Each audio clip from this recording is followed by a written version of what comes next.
Good afternoon, everybody. Welcome back to Students of the Word. This is session number 58, and today we return to paragraph 10 and continue thinking about life and death. As we said last time, we've had life before. We've been introduced to the concept of life, but we have introduced for the first time the word death and the idea of death into the equation here.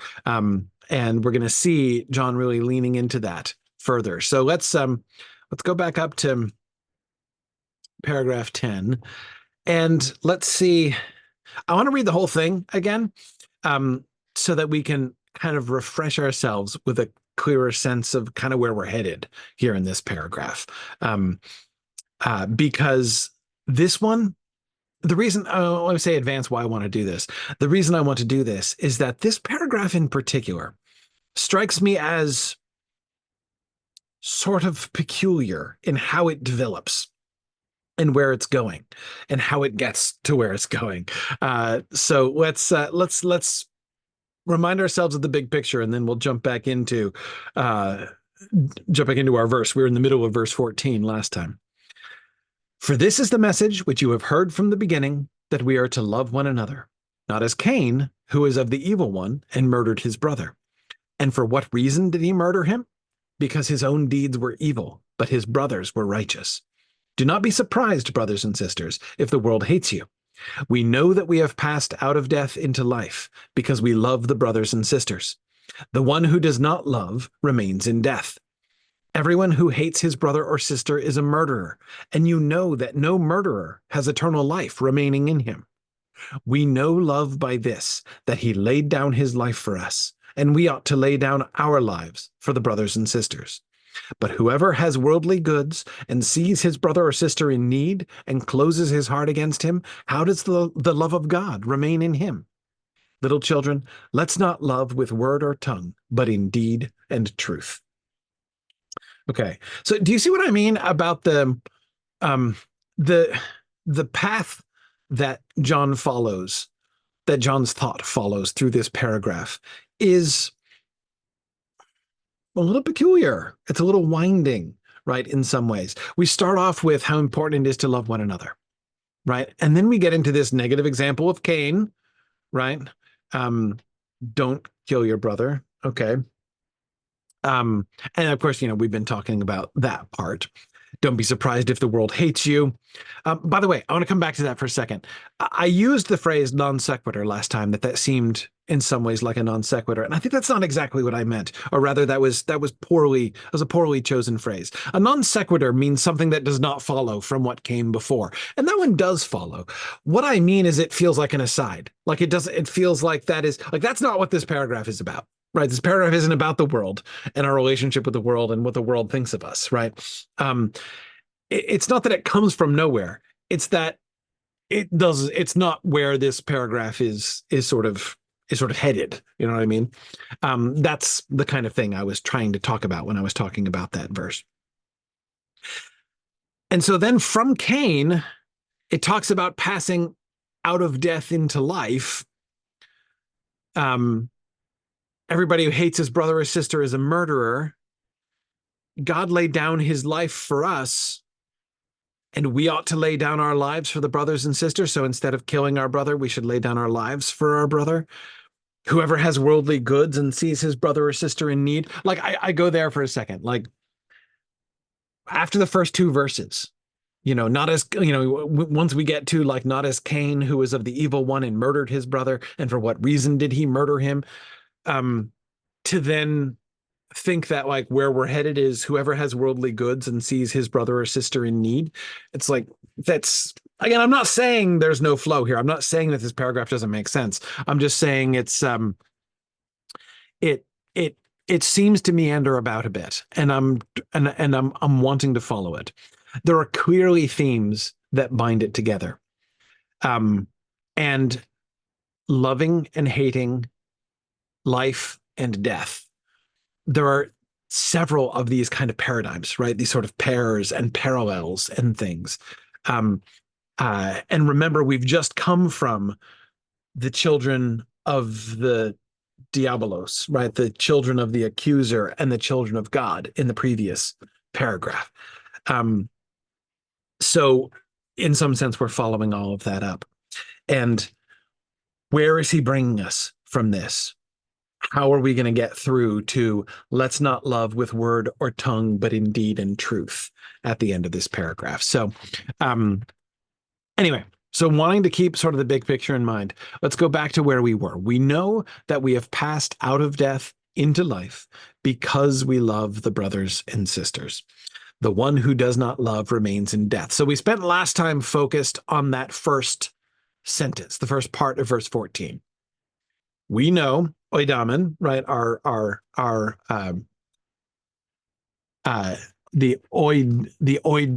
What's the root of it? Ido, technically. Okay. Right. Yes, that Ido verb for knowing. Right. We know, we have knowledge that we have passed, we have departed out of death into life, that movement. So we spent a lot of time talking about the prepositions last week, which was really, it's always so, I mean, come on, every time that we talk about prepositions, it's awesome, right? And so we were looking not only at how he is using this metaphor of physical movement, right? He uses the verb metabekamen, which describes just like departing, like when you leave town, right? That's what you're doing, right? Whenever Jesus departs from one town and goes to another town, this is the verb. Well, not every time, but that's the verb that's commonly used to describe that.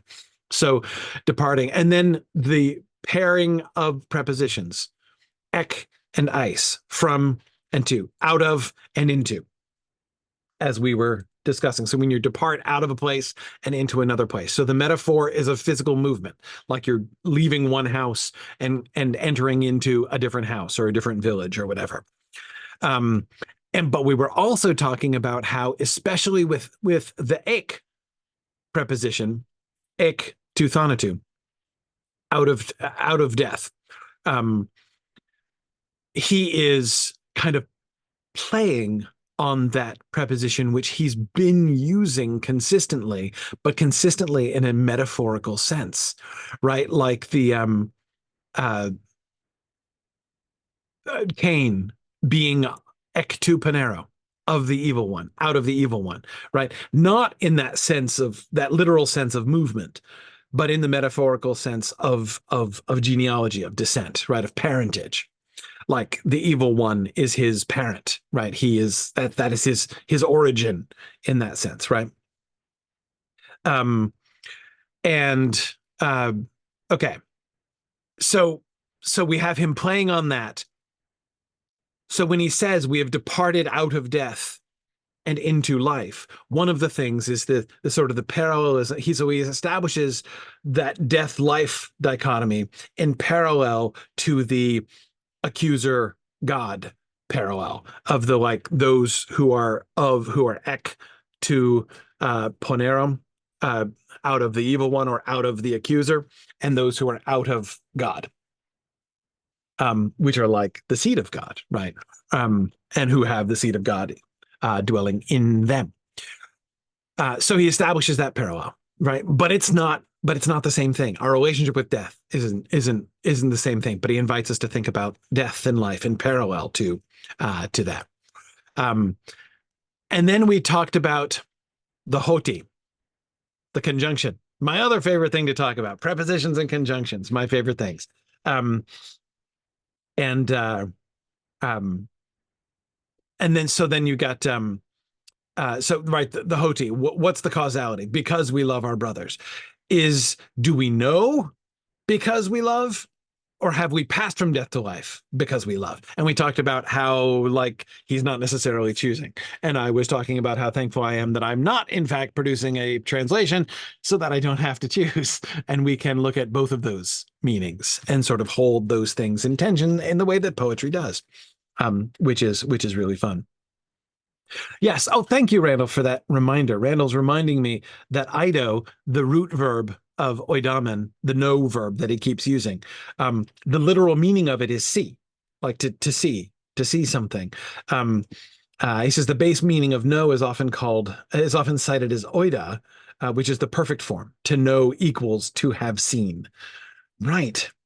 Which means, Randall, he's playing on, is he sort of playing on that sense way back in verse one, right?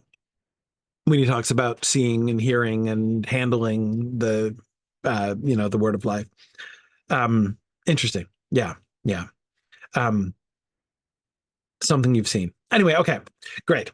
So we know that because we love our brothers. We have passed from death to life because we love our brothers. Um, both of those things seem involved in this. Um, the second sentence in this verse, which we didn't get to last time, seems to me to really bring home yet another dimension of that movement language, that departing out of death into life thing, to really emphasize the significance of that by bringing in, of course, one of our other favorite words from the course of the epistle so far, the one not loving. Um, this is this is the same construction, right? This is the normal. This is the one we're used to. When he does that participial thing, the not loving one abides, right? Yeah, the reason it sounds different is that he has often used it in the negative form, starting with, or he's often started with pas. He's not starting with pas here. He's not saying each or all of the loving ones, the not loving ones. So he doesn't start with, so it's not pas ho, it's just ho. Okay, that's the difference. It's the pas I was missing. That's why I was like, this doesn't sound like exactly the same construction. Okay, so he doesn't have pas. He doesn't have everyone in there. There are each, because it's singular. So technically it's not really everyone is technically singular, but um okay. Okay. So right. We know that we have passed. We have departed out of death into life because we love our brothers. Plural. Plural brothers. That's important. The not loving one abides, mene, en to thanato. Mene, of course, is our favorite verb. Well, doesn't necessarily be our absolutely favorite verb, but this is one that we've been coming across all the time, right? We talked about it a bit last time, talking about abiding and whether abiding was a good translation. I don't open that can of worms again, but there's our abiding verb again. And that is what it is, the use of mene that suggests to me that he's really kind of doubling down on the physical movement metaphor. We have passed from death, out of death, into life. Because he then comes back to saying the one not loving abides, remains, stays in death. They've not done that passing outwards, right? This is the negation of that previous movement. And this is important because although we've been using the word abide a lot, it's good for us to get more context as to what that means. And the way that he uses the word mene, the word abide, in parallel to this idea of metababekamen, ek, ice, right? To depart out of and into. It gives us a little bit more context for mene. As I said, we were discussing at the end of our last session, what, how the different ways in which one can translate perfectly correctly in some sense or other of the word correct, the word mene, the Greek word mene into English. And this context makes at least one element of John's usage of it, I think, quite clear. right? That he is inviting us to see that verb mene, to abide, to remain, to stay, as being opposite to the concept of departing out of, right? Um, to mene, to abide somewhere, doesn't just mean that like that's where you are or where you happen to be, right? Or like a place that you should, but it's a place you need to stay. It's about it's about remaining. It's about staying. It's about continuing in the same place as opposed to departing out of a place and going into another place. Um, that his structure here makes that opposition, I think, really clear, and that in turn helps us, I think, or reinforces at least something that we've already been perceiving about how the word mene is used. So when the predominant use of the word mene so far, he has kept talking about like if we mene in God, and if God abides in us, right? Um, so what does that mean? What does that look like? Well, one of the things that it looks like is staying there. It's a movement verb.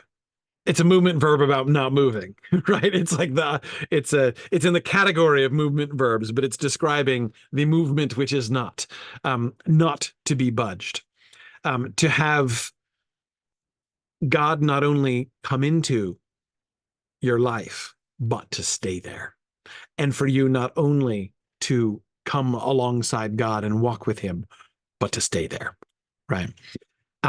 Because if you remember, way back ages ago, 2.5 years of real time and dozens of hours of recorded time ago, when we started this whole discussion, you'll remember that one of the things that I was saying about First John is that, like, based on what we can see from the epistle, from the context where he begins, one of the questions that John seems to be addressing in this epistle, he's not writing to non-believers, right? This is not an epistle that's designed to introduce people to Jesus and the concept of Jesus.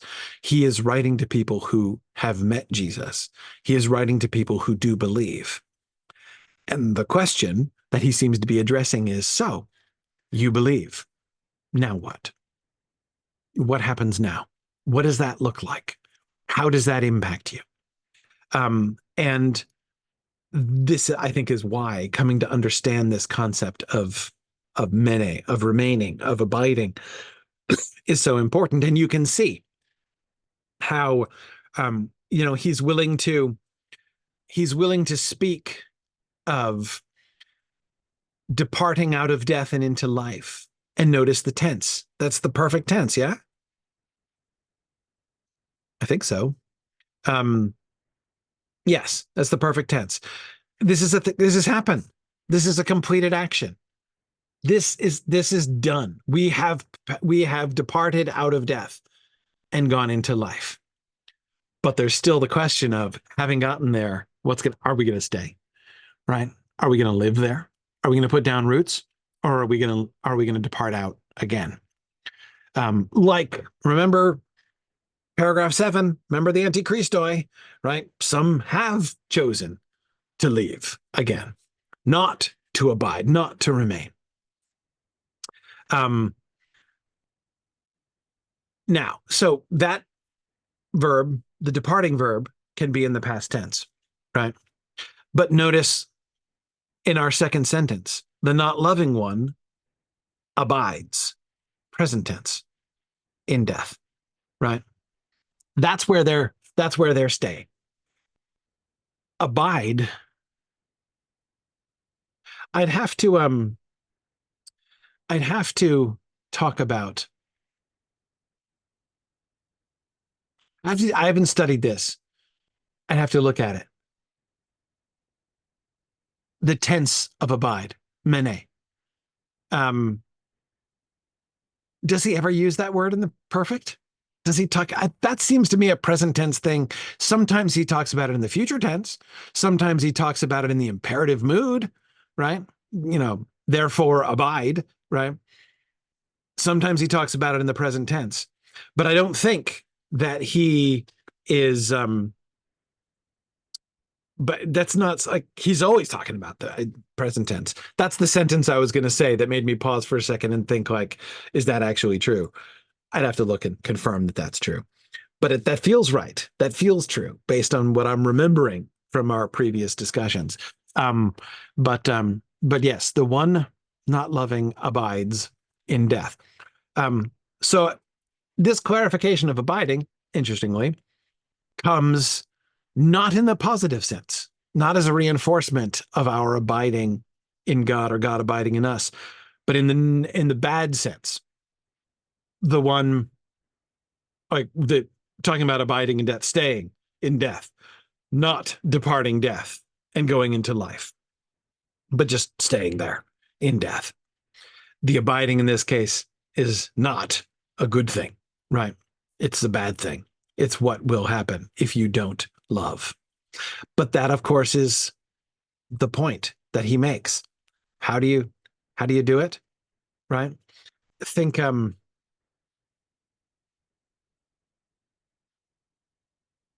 all the way back, right? Uh yeah. Paragraph 3. By this we know that we have come to know him, if we keep his commandments. The one who says, I have come to know him and does not keep his commandments is a liar, and the truth is not in him. But whoever keeps his word, in him the love of God has truly been perfected. By this we know that we are in him. The one who says he abides in him, there's our first, I believe, usage of that verb, ought himself also to walk just as he walked. Um, uh, the we must keep his commandments. What are his commandments? Spoiler: love your brother is one of his commandments, right?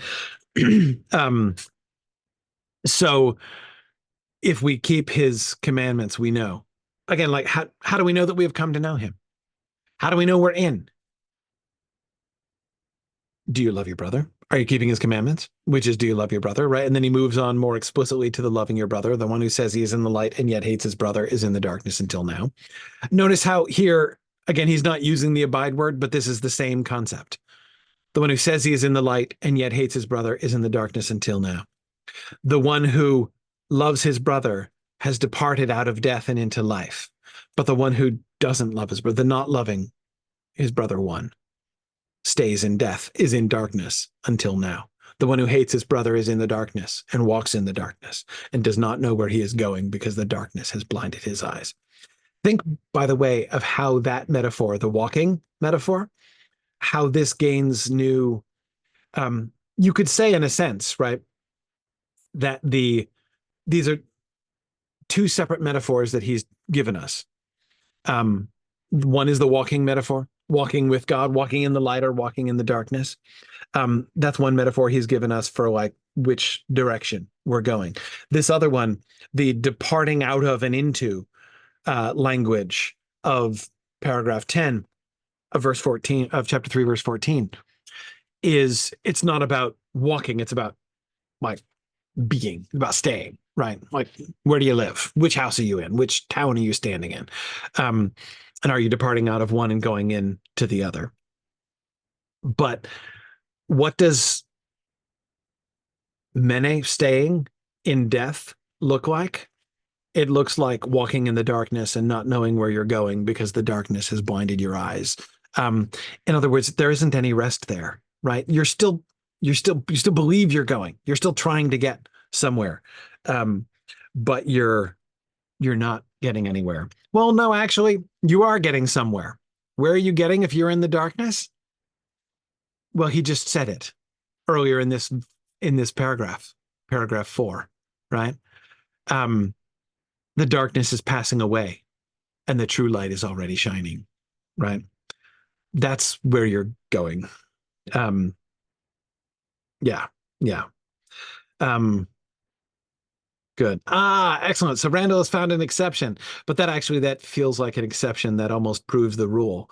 Um, in chapter 7, or sorry, paragraph 7. Um, when he talks about yeah, here, verse 19.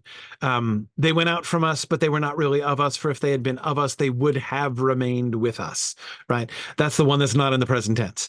So yes, there he's talking uh in the pluperfect, as you say, like they, what would have happened under this, like if this had been true, then this would thing would have occurred, that they would have stayed with us.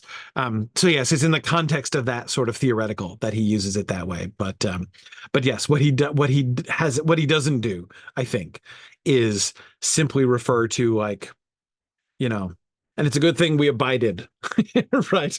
Like, or like speaking like we have abided, as if it's an action which is done, right? Which is completed in the present tense. That's what I think he doesn't do. Um, or at least certainly hasn't done yet. Okay. Uh,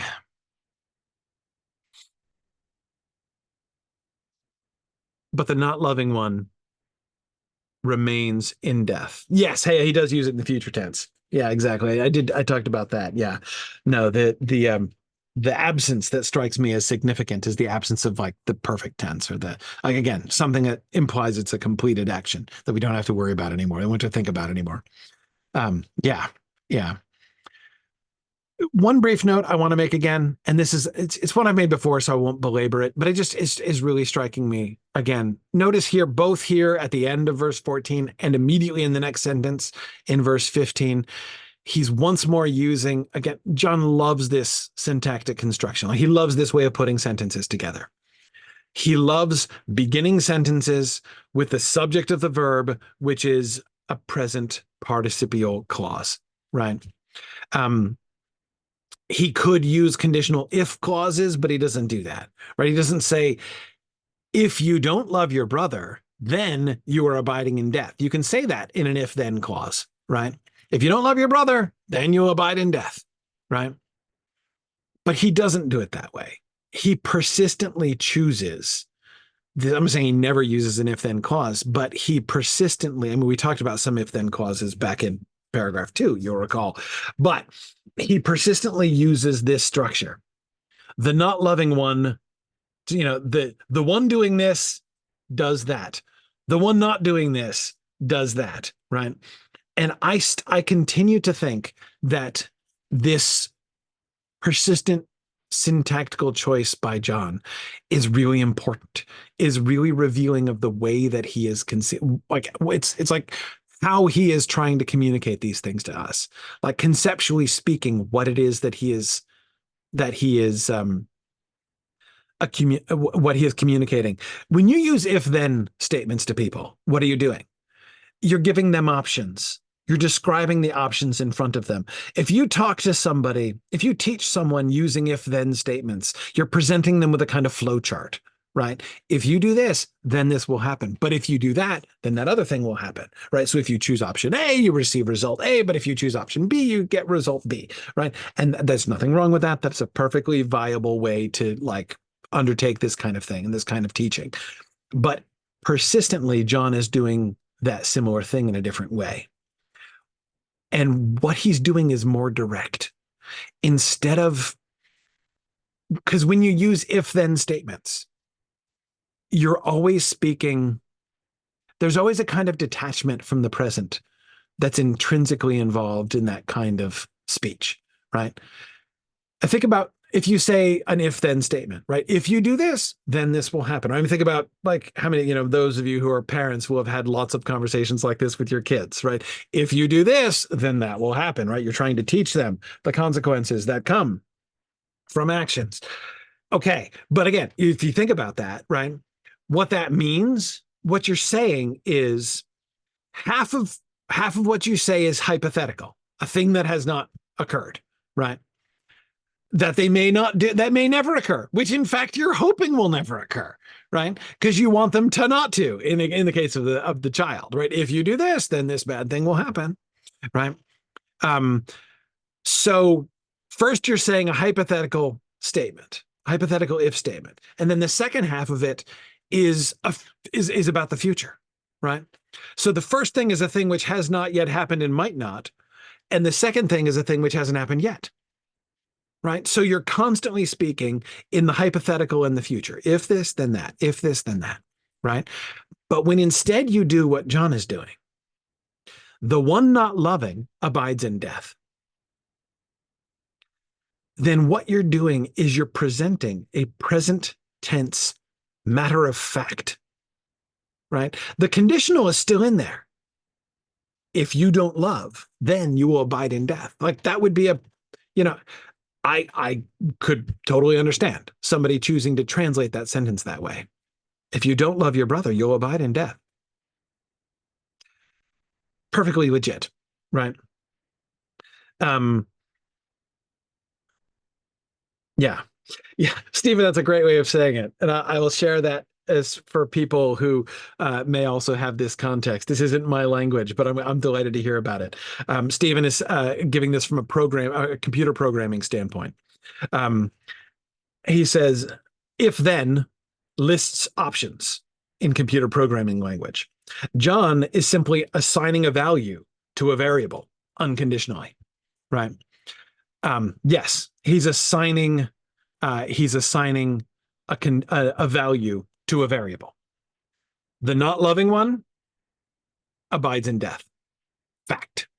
This is in present tense. This is what happens with the not loving one, right? And the fact that it's a present participle, the fact that it's a participle shows that it's about the action, right?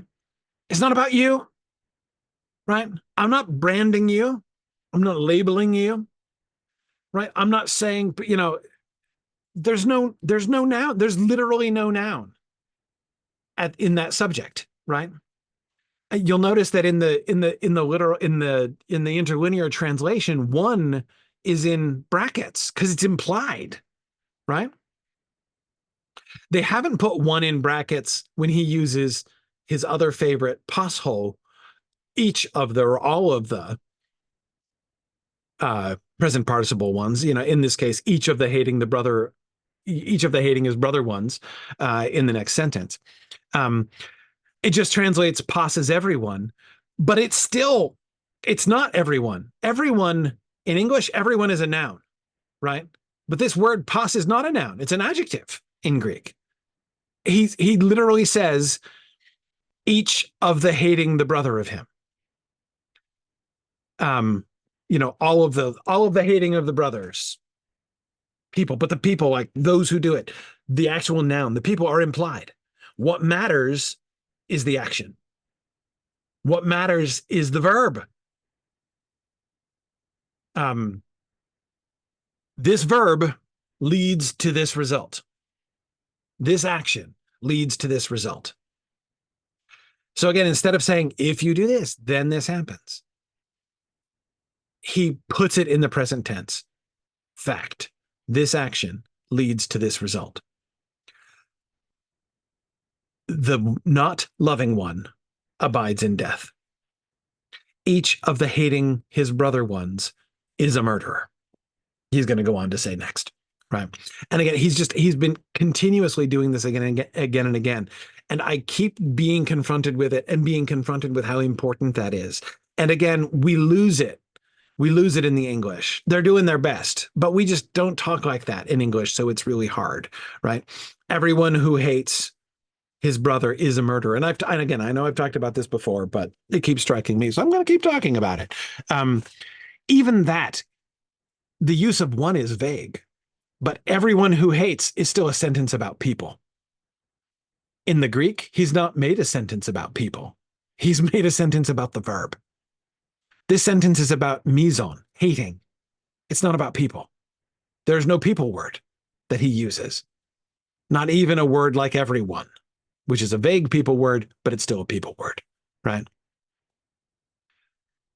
The sentence before is not a statement about people who don't love. It's a statement about not loving. To not love is to abide in death. If I wanted to do I think maybe going to the infinitive is how I might do it if I wanted to try to capture this in English. Because we don't do things like that with participles, but we could do it with an infinitive. To not love is to abide in death. It doesn't capture precisely the same thing. especially since the thing that it loses from the Greek is the present tense, right? Um, when you use the infinitive like that in English, it sounds like you're talking about the future, right? Um, uh, like Hamlet's to be or not to be. He's contemplating like whether or not to commit suicide. Um, he's contemplating existence, but it's a future oriented speech, right? Um, it's one of the like bajillion places where Hamlet is trying to decide what to do and doesn't. But anyway, so saying to not love is to abide in death. Um, it kind of gets there, but again, you lose the present tense. Not loving abides in death.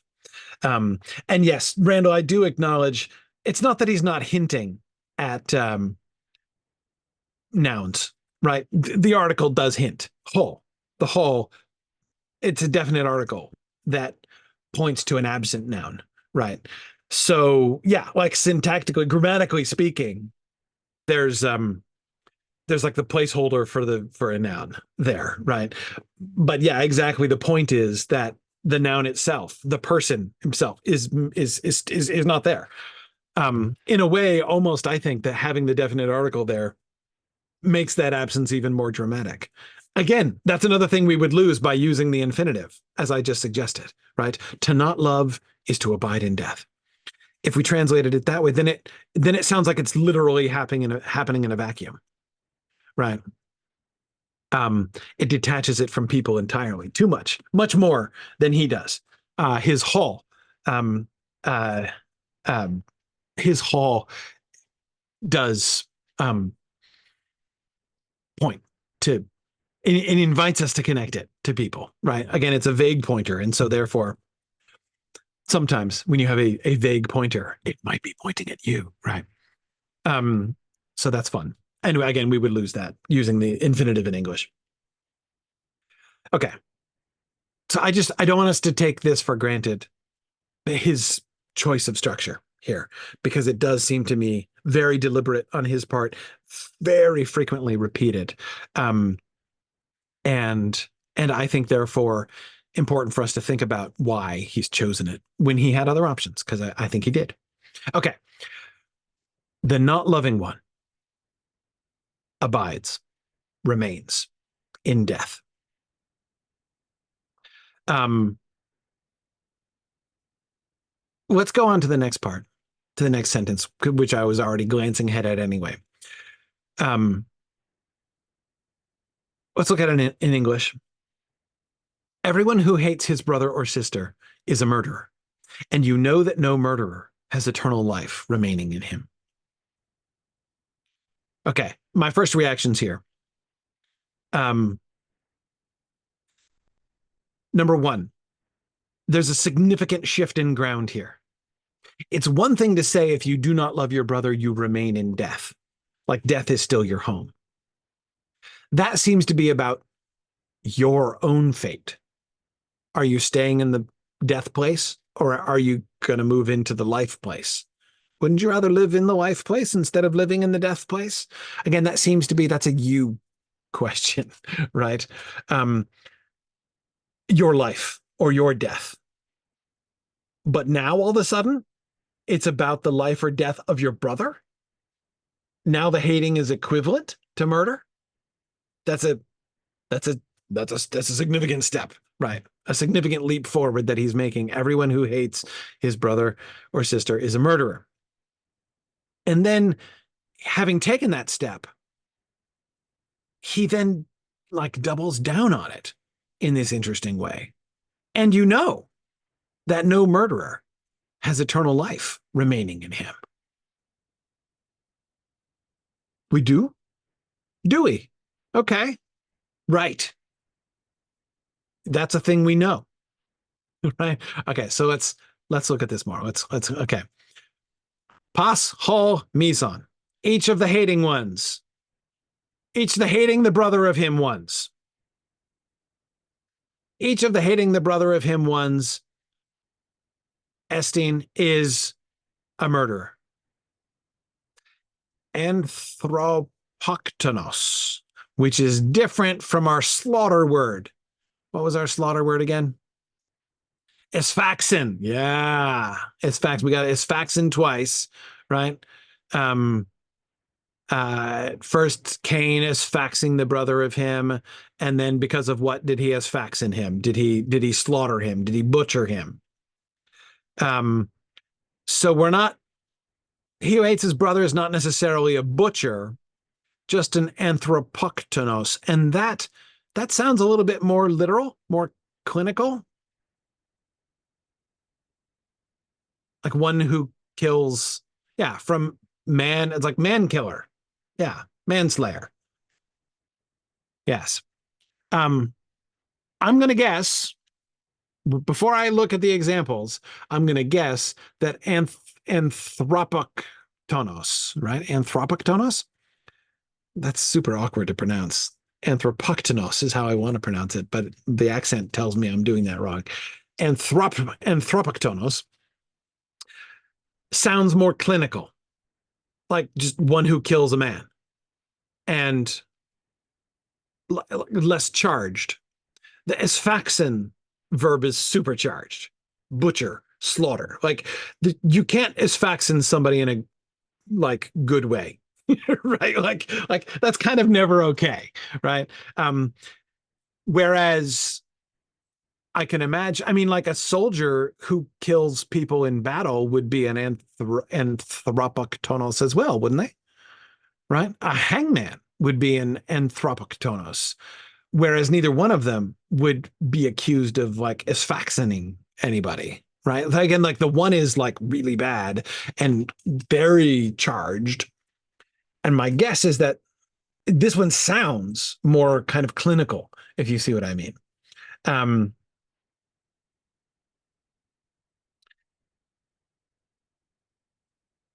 oh, you think they put the accent in the wrong place? It should be anthropoktonos. Okay, so actually neither the place where they put it nor the place where I want to put it. It should be on the penultimate syllable. Anthropoktonos. Anthropoktonos?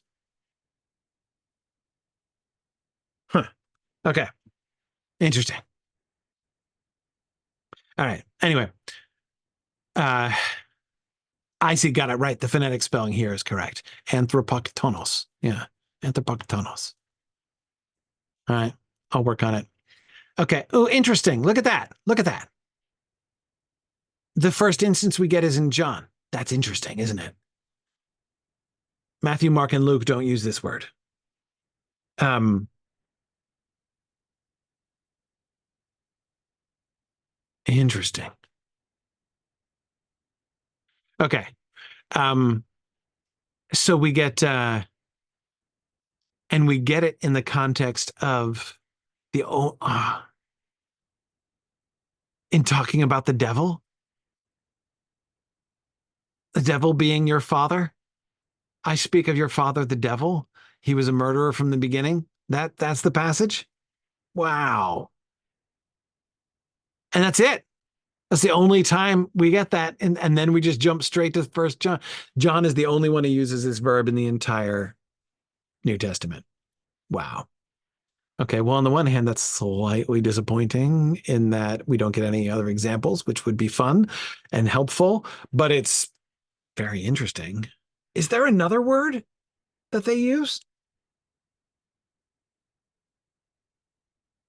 Yeah, we get these the twice in the sentence we're talking about.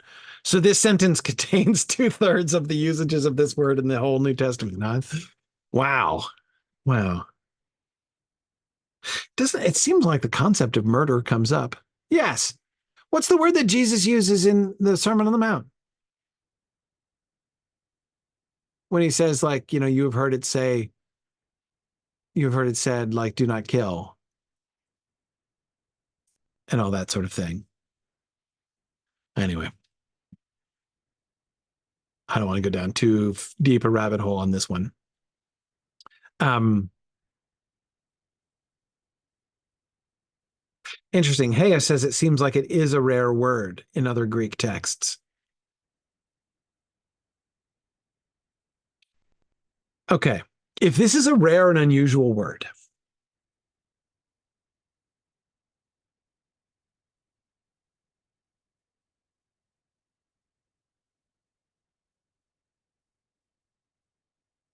so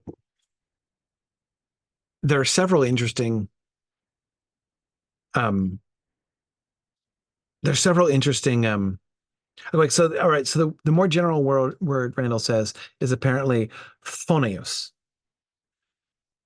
Phonios. Phonios. The heck does that mean? That just means murder? Is this like a special word for murder? Is that what would be on your rap sheet? You know, if you were like charged with murder? Not that you had a rap, but you know what I mean. Like, is that the technical, is that like the forensic term?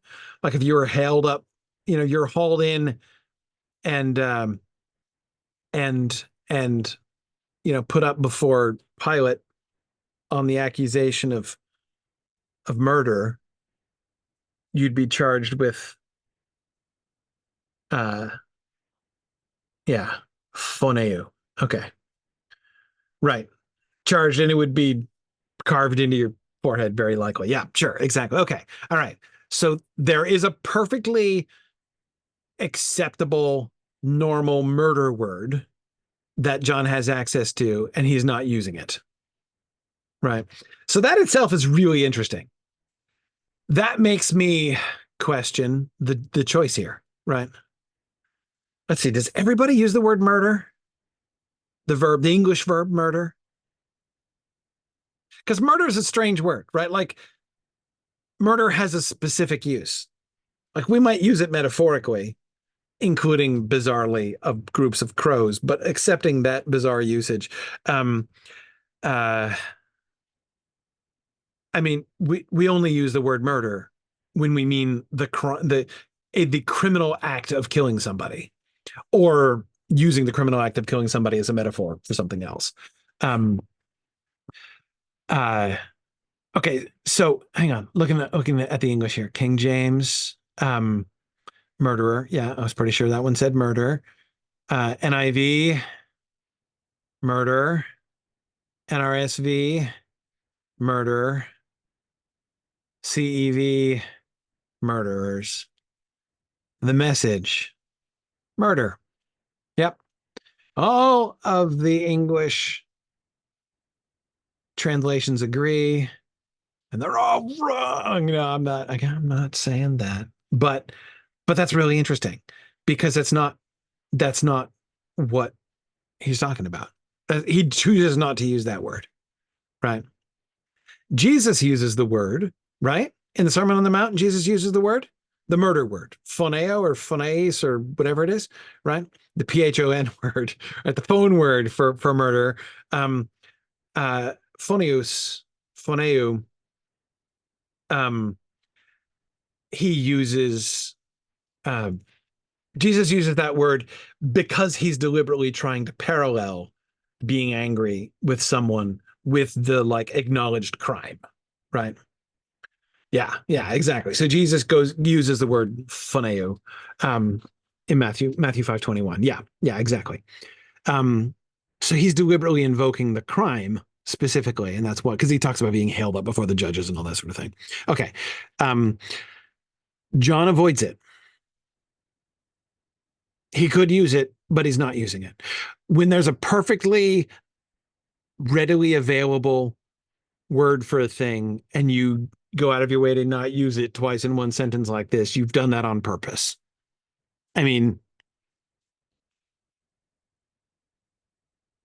that's I'm ready to call that pretty clear evidence that his choice of anthropoktonos is deliberate, is purposeful here. He could have said murder like all of the English translations want him to do. Um, but he doesn't. And Stephen, I agree with you. Stephen says it seems particularly odd because his statement about hating one's brother almost sounds like a direct callback to the Sermon on the Mount. Yes, yes. Um, yeah, a little like a quotation or direct reference would not go amiss here, right? Um, uh, I agree. I agree. Um, but he is choosing to take this idea in a slightly different direction. Why? What does anthropoktonos give us that phoneo doesn't give us? And the answer, I think, the word anthropoktonos, it's a simple compound word. Ma- Anthropos, man, even I know that one, and ktonos, which means to kill, right? There we go. Thank you, Hea. See, Hea tells me the Norwegians get this right, just for the record. It's just the 1930 Norwegian translation. It says "mannadrapper," meaning man killer. So there you go. Man killer is exactly what he says. Let's use, let's use that. I won't use it because I won't butcher the Norwegian word anymore, Hea, but that's exactly it. Man killer. Everyone, each of the hating the brother of him ones is a man killer. That's an obvious synonym of murder. Again, I'm not trying to say like murderer is a wrong translation in that sense, but it fails whatever distinction John was trying to make, whatever motivated John to say man killer instead of murderer has been lost. He could have said murderer, he didn't say murderer, right? Yes, he deliberately chooses the less common word. So let's think about that less common word. Man, I didn't even realize we were going to open this particular can of worms. I looked at anthropoktonos and I was like, yeah, well, that's obviously like I didn't know what tonos meant, but I was guessing, right? A pretty shrewd guess that that meant manslayer, man killer. I'm like, it's a pretty transparent word, isn't it? What I didn't realize was how unusual it was. So why has he used this? What does it what does it convey? Notice, by the way, I would add as a side note, I was talking about the asphaxin verb before, which is both fun and interesting. However, it makes doubly emphatic how far John has gone out of his way to not use the word murder in this paragraph. He's had a ton of opportunities to use the word murder, right? The word murder is the most common word, and he could totally have said, not as Cain, who is of the evil one and murdered his brother, as the English translation does say. And for what reason did he murder him? Notice what the English translations do. They use murder for both of them, right? They use the word murder all over the. They have done exactly what John went out of very far out of his way not to use. Instead of using the common word murder in either one of those cases, he uses unusual words in both cases, different ones. Asphaxin, the slaughter word, butcher or slaughter, for the two for Cain in verse 12. And then he uses the man killer word for murder in verse 15. But the one thing he refuses to say anywhere in this paragraph, and I'm ready to start using the word refuse about his choice because it seems so persistent and kind of strange in its way, like striking in this paragraph. He refuses to say murder. He doesn't want to go there.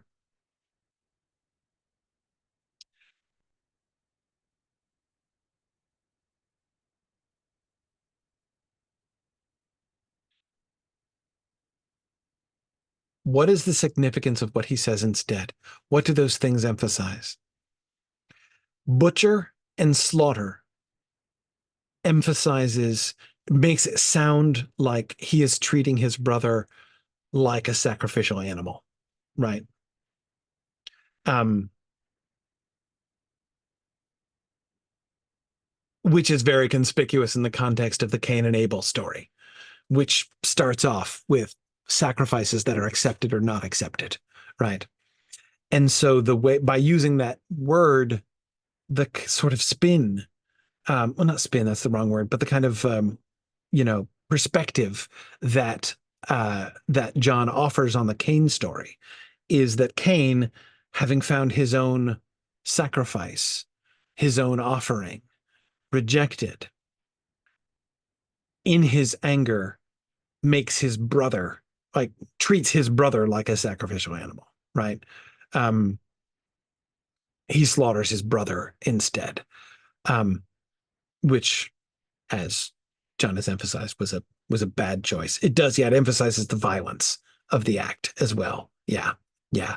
Um, the violence, the horror, the dehumanization, and the dehumanization of his sibling. Hey, you were emphasizing this before.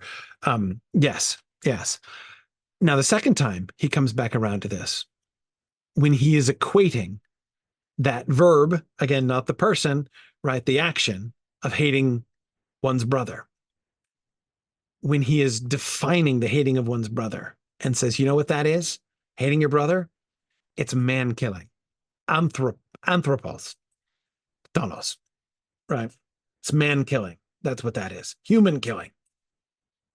Since we're using sibling instead of brother, I think we can use human instead of man for anthropos. Um, you're being a person killer, right? Um,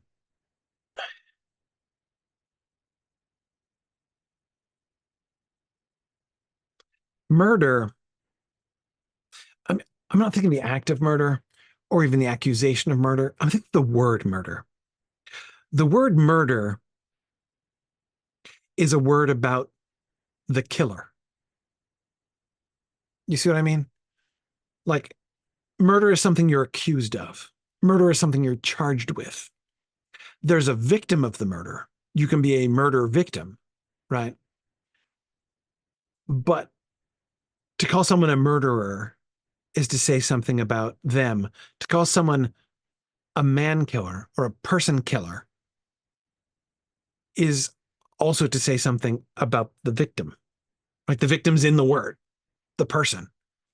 Um, by breaking the concept of murder and sort of literalizing it in its way, right? Um,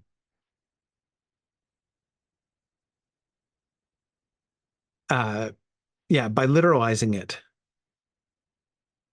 from the like forensic concept of murder to the literal description of man killing or uh, person killing. Um, it keeps the attention on the victim. The victim's included in the word. The action is spelled out in the word. Um,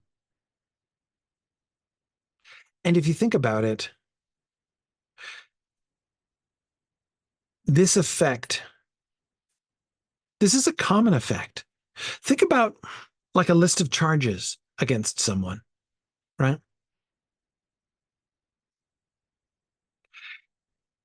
It's very different to say this person is accused of larceny and this person took that stuff from that person, right? I mean, on the one hand, those are synonyms. But on the other hand, to say like, he's accused of murder and larceny, um, there's something distancing. You're kind of distancing the person from the actions in that way. Um, the special words are useful because especially in a forensic context, it's useful to have a word, a single word to describe that thing and to differentiate it. Well, as in the modern English differentiation between murder and manslaughter, um, for instance. Um, again, I'm not like criticizing that, but it's easy to lose sight of it. Um, it reminds me also of all the things that C.S. Lewis says, the kind of cultural movement within his time that he was reacting against when saying that like the use of like highly technical, abstract, and academic sort of language to describe doing horrible acts, right? Um, is one of the mechanisms by which we reconcile ourselves. We make ourselves more comfortable with doing horrible things, right? Um, that it's anyway. Those of you who've read a lot of C.S. Lewis will probably know the kinds of things that I'm talking about. Um, but like the reduction of unprofitable societal elements um, sounds and feels very different than saying uh, evicting or possibly executing poor people. Anyway, there's a bunch of C.S. Lewis's, both his stories and his nonfiction, in which he talks about this particular dynamic in relationship to the way that he saw that kind of thing happening in his um, culture at the time. And there's something about the word murder which kind of works sort of similarly. Um, yes, and Stephen, you're right. Another reason to have that kind of more detached vocabulary in a courtroom, that sort of dispassion is desirable, right? You do generally want like um I mean, you don't want to forget about the victim, of course, and the victim is involved, but there is a sense in which in order to ensure that justice is done, you do want to be able to say, let us dispassionately consider whether an act of murder has occurred, right? Um, yeah, exactly. That's a so like as a matter of forensics, that's very relevant. Again, it's important to have that kind of language, but John doesn't want to think about it that way. That's not the game that John is playing here, right? John chooses in both cases, or all the twice each, the two instances, the two pairs of times when he uses a word which is in fact translated with the word murder, all for all four of them in the English translations. Um, he he doesn't choose that sort of slightly disinfected forensic word. Um, he uses a bald, simple cognate of two words, like just bringing together of two words, right? Person killer, because that's what's at stake here. It's not a forensic issue. It's not a has a murder here occurred. It's if you hate people, it's like you're killing them, Randall, as you said before, right? That meson ton adelphon autu, hating the brother of him, is like killing the person. And Cain's act wasn't just an act of murder, it was an act of murder. But it was not just that a murder occurred, it was that Cain slaughtered his brother. Um, yeah. Okay. Everyone hating his brother is a person killer. And oidate, and that any person killer, uk eke zoen ionion, and auto menuson, has not the life of the age abiding in him. So we've got the present participle form of abiding here, still present tense, right? But it's participial. Um,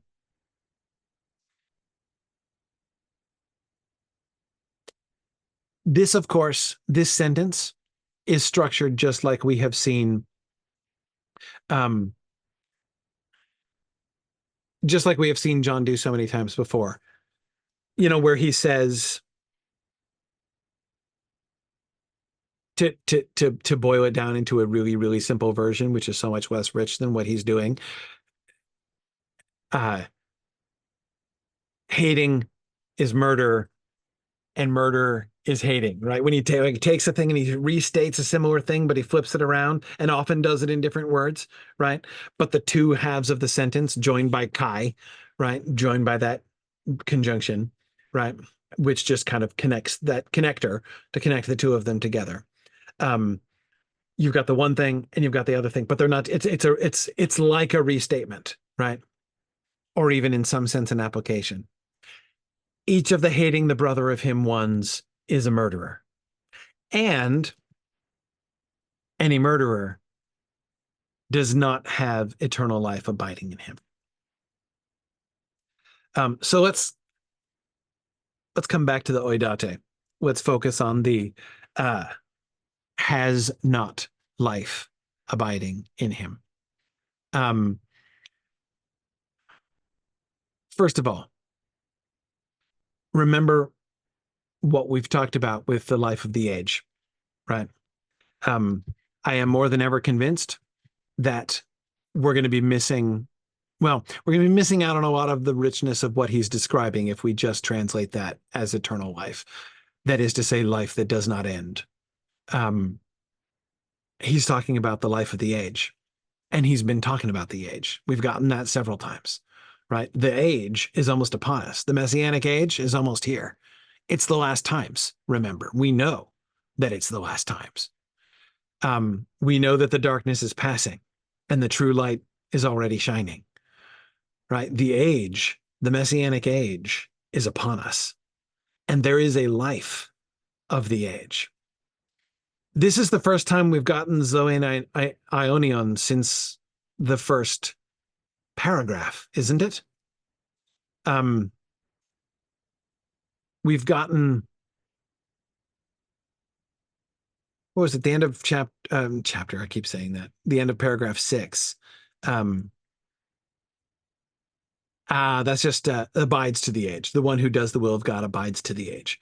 I was remembering that was another Ionion, another what is so often in English translation translated as eternal or forever in this case. Again, as forever, as if the only thing being conveyed is time without end, right?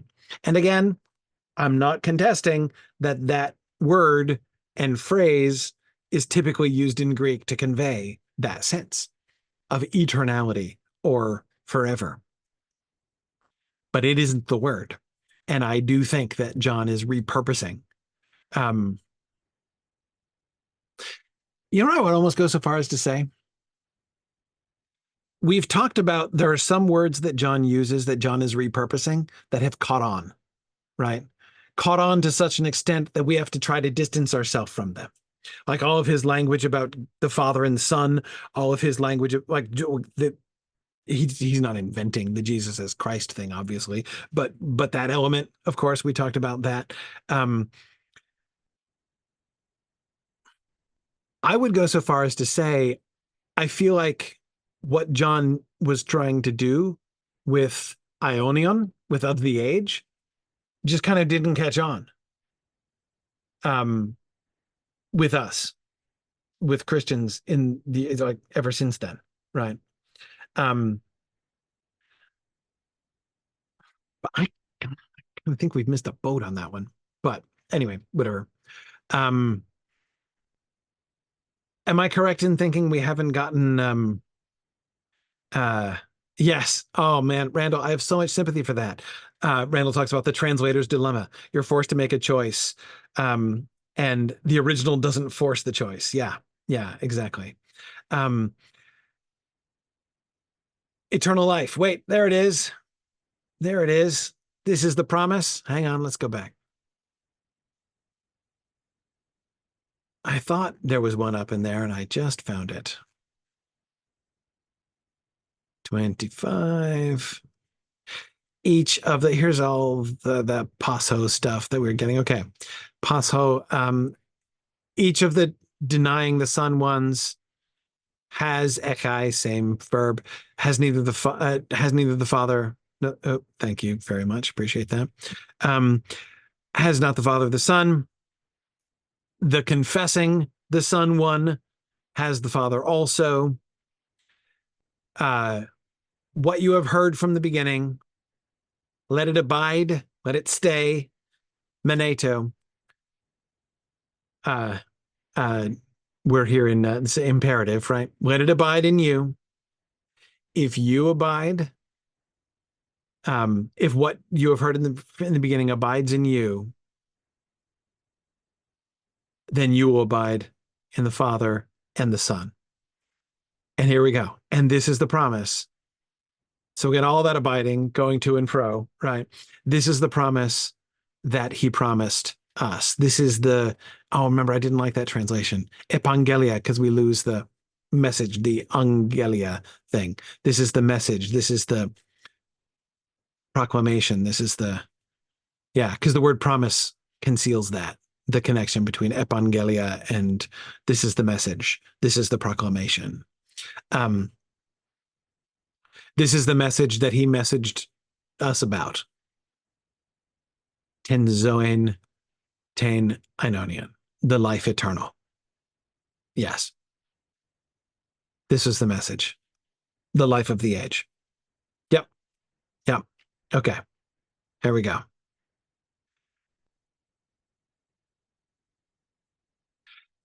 And then he drops it. He reminds us of it here. So we got it at the beginning.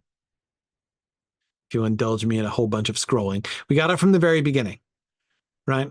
That which was from the beginning, which we have heard, which we have seen with our eyes, which we have gazed upon, and which our hands have handled, concerning the word of life, logos tes zoes. And the life, Zoe, was made manifest, was ephanerothed, the first of many things to be ephanerothed in this epistle. And the life was made manifest, and we have seen and bear witness, and we proclaim ap angelomen to you the life, the ten zoen, ten ionian, the life eternal, the life of the age, which was with the Father. We proclaim to you the life of the age, which was with the Father. And which was ephanerothed unto us. Okay. Remember, he says like this is like at he proclaims this to be at the heart of what he's talking about, of the whole thing. The life of the age. What is the life of the age? And again, like remember the context of the whole epistle, right? Hey, you've met Jesus. Great. You believe that Jesus is the Christ. Great. Now what? Now what happens? What is your life? What is your Zoe like now? Now that that has happened. And his implied answer here at the beginning, though he doesn't spell it out here, I say implied only because he doesn't explain it yet. The life of the age, man. We're proclaiming to you the life of the age. That's what we're doing. What does the life of the age look like? And then again, he gets back to it in chapter 2. Scrolling back down to, oh, look at that. Found 25 right away.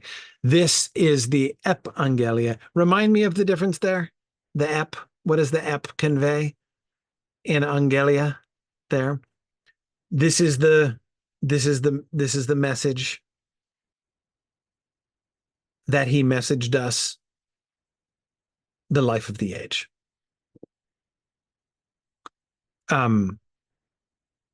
Again, in the context of what you have heard from the beginning, let what you have heard from the beginning abide in you.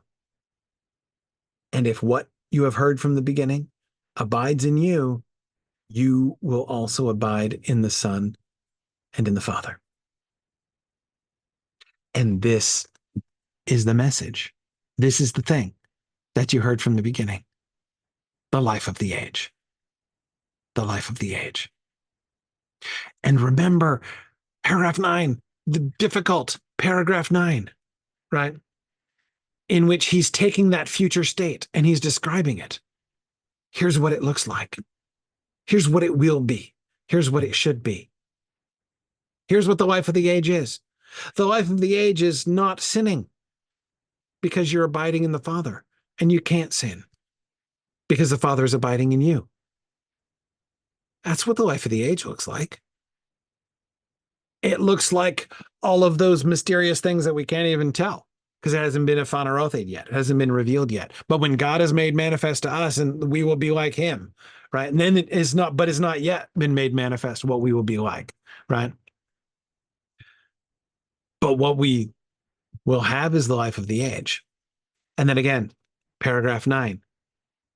But we have that now, the life of the age, because it's abiding in us. And he's abiding in us and we're abiding in him. Right? This is the promise. This is the message. This is that thing that we've had from the beginning that should abide in us. The life eternal. The life of the age. Um,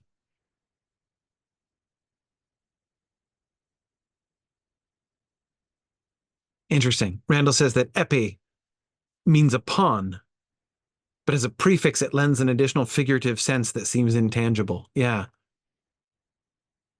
Yeah. I don't love promise because it misses that. We got, again, going back for a second to 1, because we got all that stuff at the beginning, right?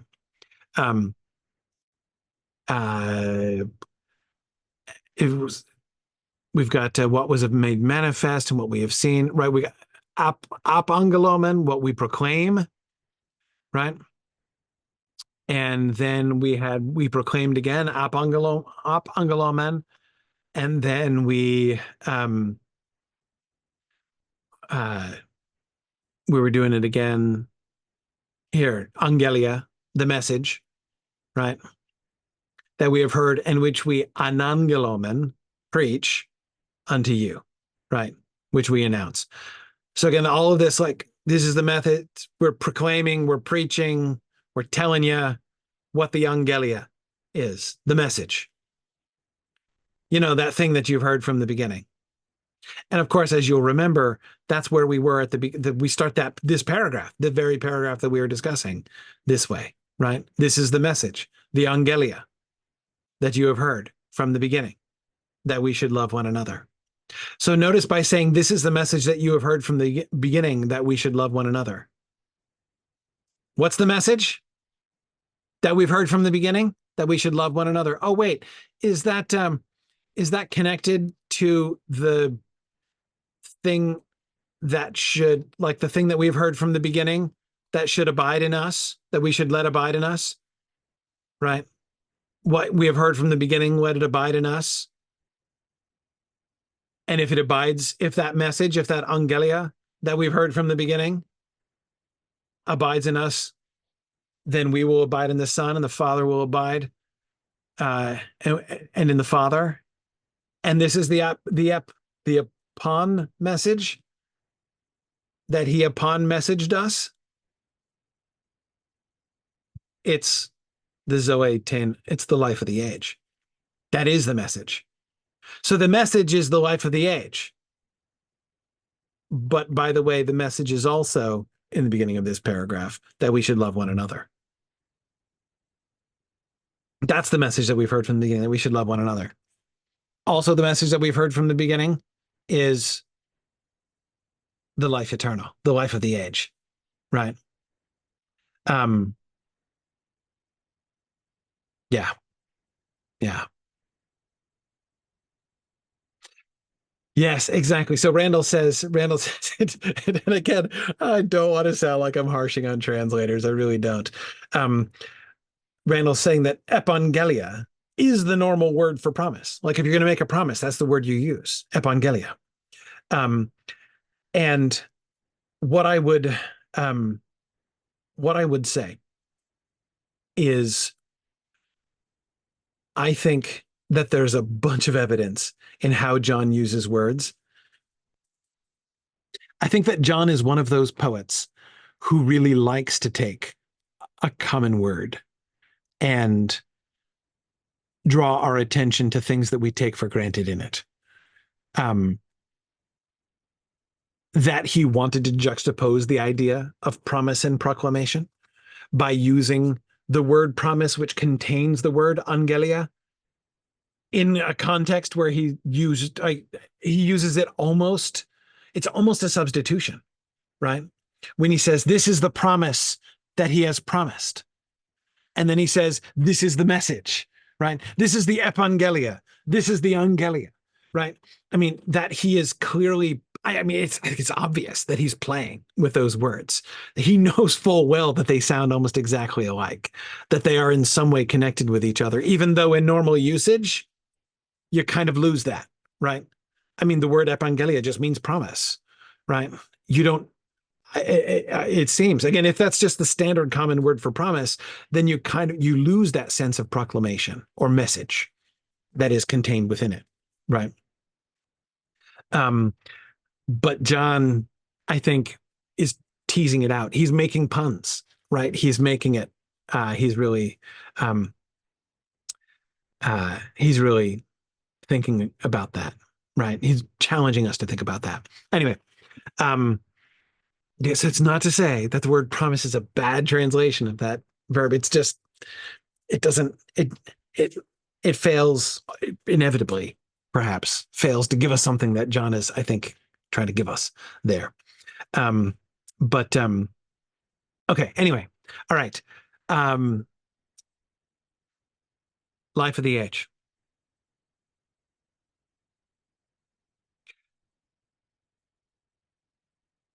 Each of the hating the brother of him ones is a person killer.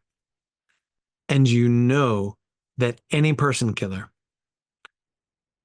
does not have the life of the age abiding in him.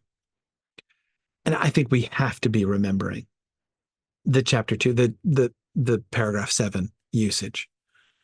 Remember all that abiding and the imperative, like therefore abide because, and this is the promise that he has promised us, the life of the age. This is the message. This is the angelia, the epangelia in this case. It's not just an angelia, a message. It's an epangelia, a promise, right? Um, the life of the age. And the life of the age abiding in us. So we know that no person killer has the life of the age abiding in him. Um, okay, let's glance for a second back at now. We're not done with Zoane Ionian. Hopefully, we'll never be. But uh, we still haven't really got a definition of that, right? This is now the third time he's brought it up. First to proclaim it at the beginning or tell us he was going to proclaim it, right? Then second time to say, yeah, thinking about abiding in the Son, believing in that Jesus is the Christ and that, he is the Son of God, and abiding in the Son and the Son and the Father abiding in us and believing in the Son and having the Father, right? In all of that context, this is the promise that he promised, which is eternal life, which is the life of the age. We will have the life of the age. And remember, the life of the age there comes up towards the end of paragraph 7, which began with that end time stuff, right? We know that it's the last times, right? Because the Antichristos has come and there are lots of Antichristoi around, right? That was the context. Now he comes back to us and says, in this context of moving from death to life, as I say, thanatos was new. Thanatu, right? To thanatu. This was the first reference to death in the epistle.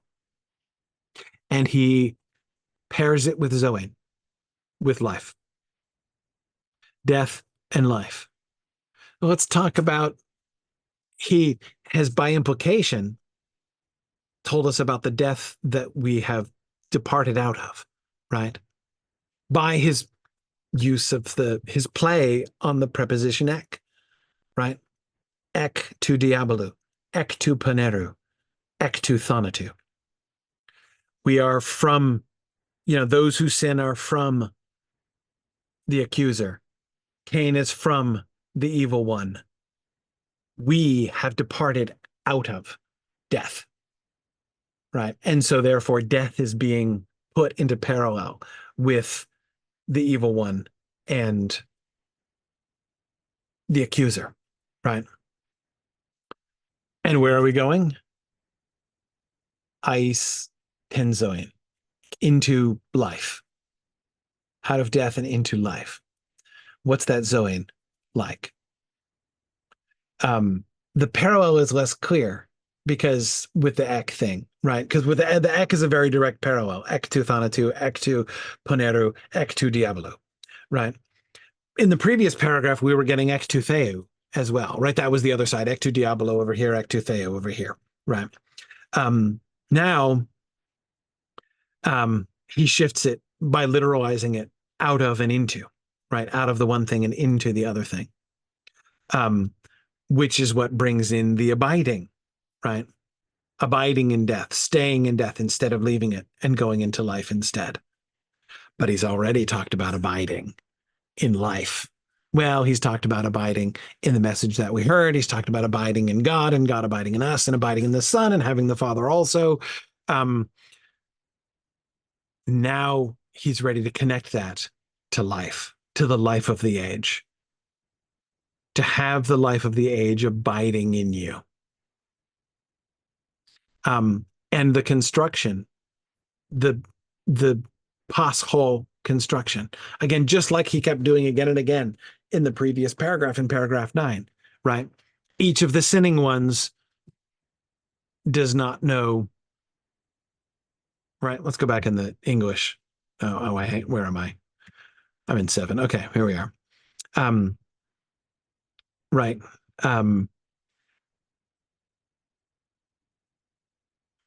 Each of the abiding in none of the abiding in him ones sin, right? None of the born of God ones do sin. Yeah, like that's the none of the sinning ones has seen him or knows him.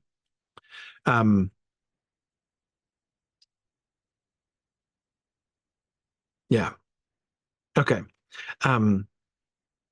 Right. Randall says in verse 15, one who causes death also does not have life. Yes. Yes. Everyone hating the brother is a person killer. And you know that any person killer does not have life in him. Because the allegiance, the question, the paradigm established in the previous paragraph, are you a child of the accuser and doing the work of the accuser? Or are you a child of God and doing the work of God, which is tearing down and pulling apart the works of the accuser, right?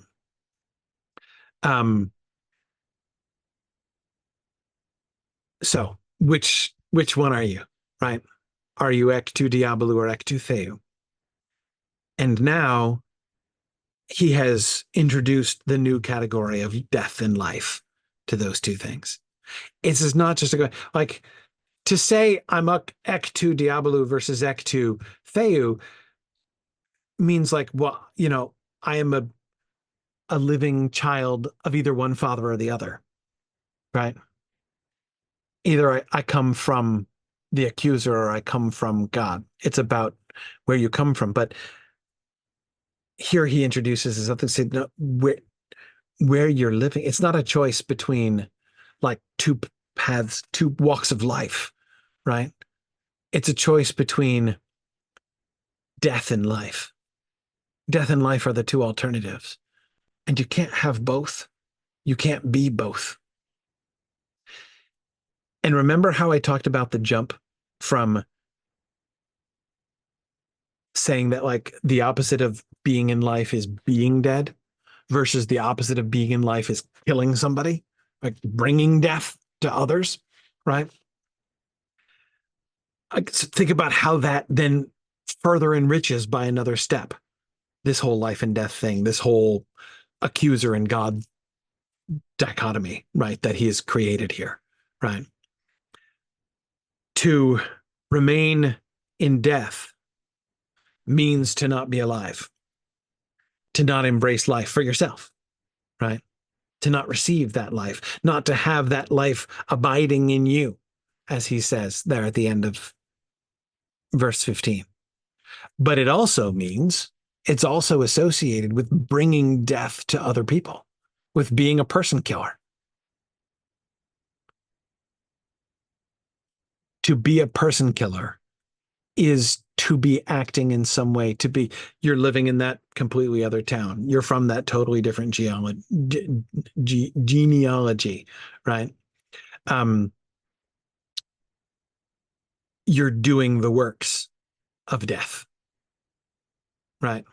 Just like he talked about the works of the accuser back in the previous paragraph.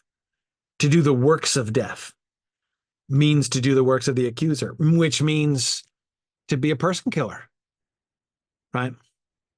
Um, but to have the life of the age abiding in you, it's not possible.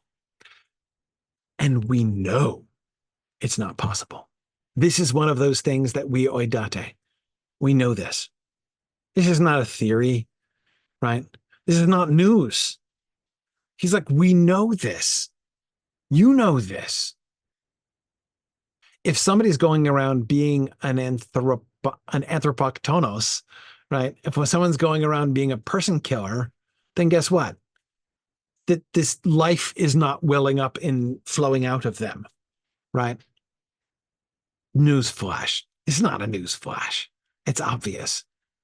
Is this person, if a person has life abiding in them, they will be a source of life. If they are abiding in death, they will be a source of death. Those two things can't mix. It is obvious. That is something that we know, right? In that sense. Okay. Um, it's late. I mean, there's more that could be said about that verse, I think, but I think we can go on. Um, and we're going to bring it back to, he's not talked about love for a little while, right? Not since the one not loving abides in death. He's then, with the shifting to the negative there, right? The not loving, right? He then has been dwelling on the negative thing, right? He went from not loving to hating.